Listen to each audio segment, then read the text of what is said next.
Make sure to like and subscribe and hit the notification bell to receive helpful tips on how to relieve pain.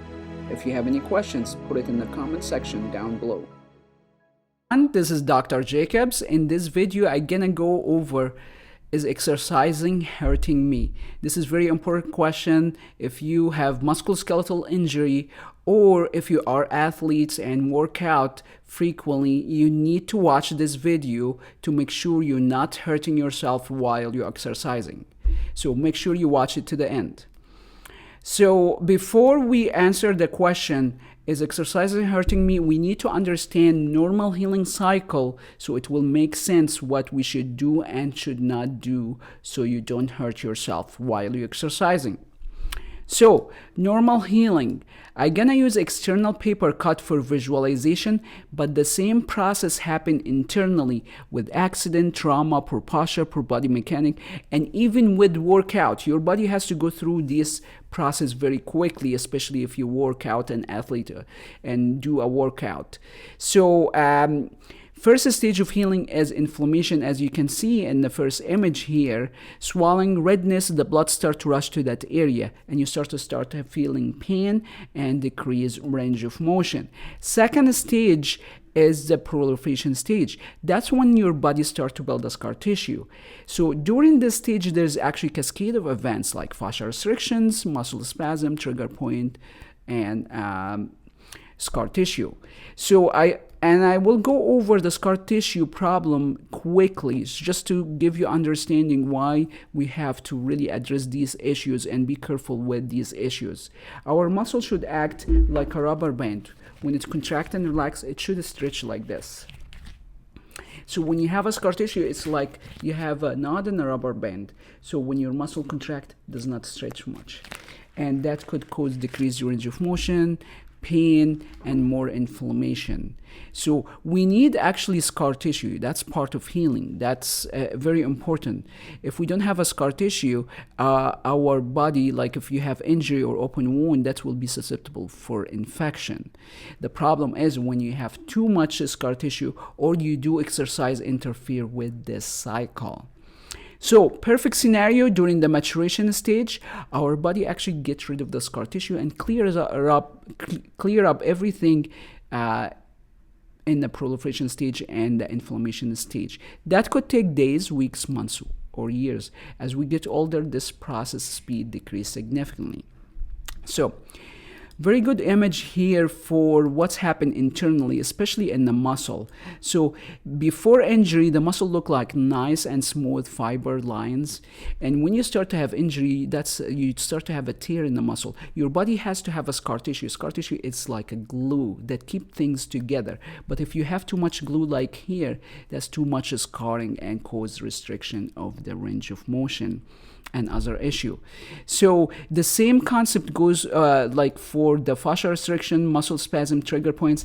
I have videos on these. Feel free to check those videos, but for the sake of this video, we have to focus on is exercising hurting me, because that's a very important question that if you know the answer for this, you're decreasing your risk of injury.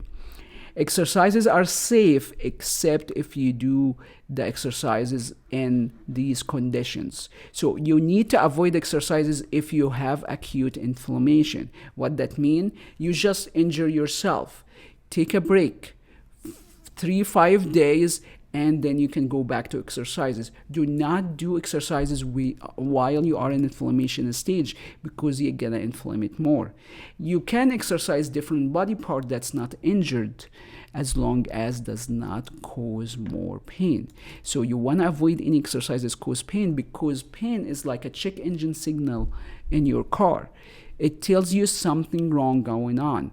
You wanna stop your car and fix the issue and avoid the pain, because if you push the pain, if you have a micro tear and you keep exercising, you're gonna have a major tear. So you avoid exercises while it's painful, the exercises. If you have severe inflammation, you definitely for sure you don't want to cause more inflammation and exercise. For people who exercise on a frequent basis, you want to make sure you don't overtrain, which means just listen to your body. If you feel like this is too much, stop, because majority of the sport injury occur for two reasons. One is overtraining, and the second reason is you did not warm up enough. So to avoid injury or hurting yourself while exercising, make sure you don't overtrain, listen to your body, and you need to take a break 2 days on average between exercises, exercise day, or you do circle alternative training. Like if you do one day upper body, do the second day lower body. Give a break to those muscles so you're not overtraining, because overtraining will injure yourself. Warm up. I don't recommend stretching because study shows it's not effective actually to decrease your risk of injury. Actually, if you overstretch, you're gonna cause micro tear in the muscle and actually cause internal inflammation. So that's why I don't give stretching to my patient, and I have another video why you should not stretch. And there is alternative safe way to then stretching to warm up. I will go over that in other videos. The absolute contraindication for exercises are this in the list. If you have an acute fracture, don't exercise that area that you just have fracture in. You can exercise the opposite side, but do not do exercises in the fracture area. If you have infection in one area, don't do exercise in that area to spread the infection. Of course, if you have high blood pressure, hypertension, severe uncontrolled hypertension, do not exercise. If you have severe hypothyroidism, do not exercise. Of course, you need to have medical attention for these conditions. Congestive heart failure, the same thing. After you work with your doctor, you might introduce the exercises, but make sure you follow the doctor instructions. Of course, if you have chest pain, you feel short of breath, dizziness, those are considered contraindication for exercises. It's very good to do exercises. We all need to do exercises on a frequent basis, but make sure you follow these guidelines so you don't hurt yourself while you're exercising.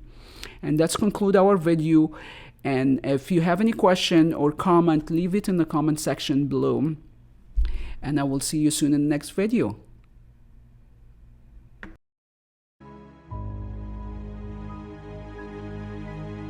Make sure to like and subscribe and hit the notification bell to receive helpful tips on how to relieve pain.